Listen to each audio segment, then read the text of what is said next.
네, 여당에서 조희대 대법원장의 사퇴를 촉구하는 목소리가 일제히 터져 나왔습니다. 내란 사건 전담 재판부를 도입해야 한다는 주장도 이어졌는데요. 국회 취재기자 연결합니다. 이재동 기자.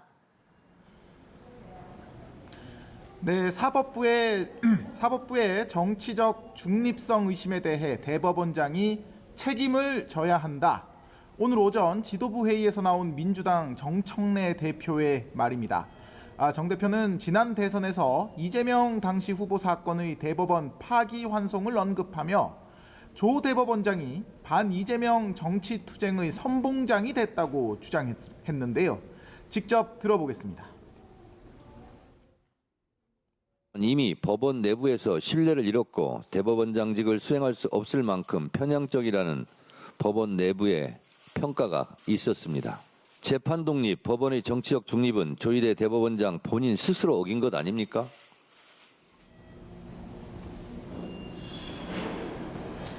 정 대표 외에도 민주당 내에선 조 대법원장의 사퇴를 촉구하는 목소리가 이어졌습니다. 법사위 소속 서영교 의원은 라디오에서 조 대법원장은 탄핵의 대상이라 생각한다며 공수처 등에서 수사를 해서 사법 거래가 있었는지 또 내부에 결탁이 있었는지 등을 철저히 밝혀야 한다고 답하기도 했습니다. 내란 전담 재판부를 설치해야 한다는 주장도 이어졌는데요. 민주당 3대 특검 종합 대응특위는 내란 전담 재판부뿐 아니라 김건희, 최혜병 특검과 관련해서도 국정농단 전담 재판부 설치가 시급하다고 말했습니다. 네, 민주당의 이런 주장에 대해 국민의힘은 어떤 반응입니까? 네, 국민의힘은 민주당의 조희대 대법원장 사퇴 요구에 대통령실까지 보조를 맞추고 있다며 심각한 삼권 분립 훼손이라고 비판했습니다.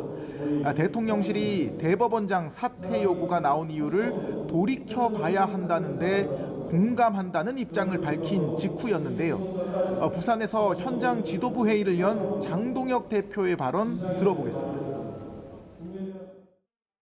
나중에 퇴임 이후에 이재명 대통령에 대한 재판도 결국 공범들의 판결과 마찬가지로 유죄 판결이 될 것입니다.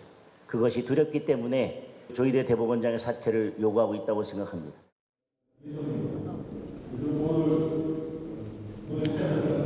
장 대표는 민주당이 헌법을 파괴하는 입법 내란에 나서고 있다며 사법부의 독립은 사법부 스스로가 지켜야 한다고도 강조했습니다. 한편 국민의힘은 어제와 오늘 부산에서 1박 2일 일정을 소화하며 지역 민심을 다졌는데요. 내년 지방선거를 앞두고 지역 수건 사업인 해양수산부 이전과 가덕 신공항 건설 적극 지원을 약속하며 부울경 민심을 공략했습니다. 네, 이런 가운데 국회는 잠시 뒤 대정부 질문을 시작합니다. 나흘 동안 이어지는 대정부 질문, 오늘은 정치 분야라고요. 네, 국회는 오늘 오후 2시 본회의를 열고 대정부 질문을 시작합니다. 정부 측에선 김민석 국무총리와 정동영 통일부 장관, 정성호 법무부 장관, 윤호중 행정안전부 장관 등이 참석하는데요. 내란 특별재판부 설치와 미국과의 관세 협상, 한국인 구금 사태 등 굵직한 현안을 둘러싸고 여야 간 격렬한 대치가 불가피할 전망입니다. 민주당은 야당의 공세를 적극적으로 방어하고 국정 운영 성과를 부각한다는 계획인 반면 국민의힘은 여당의 일당 독주를 강조하며 이번 대정부 질문을 통해 여론전을 확대하겠다는 각오입니다. 여당에선 첫 주자로 비상계엄 국면에서 공세 선봉에 섰던 박성준 의원이 나서고 이해식, 천준호, 신정훈 의원도 질의에 참여합니다.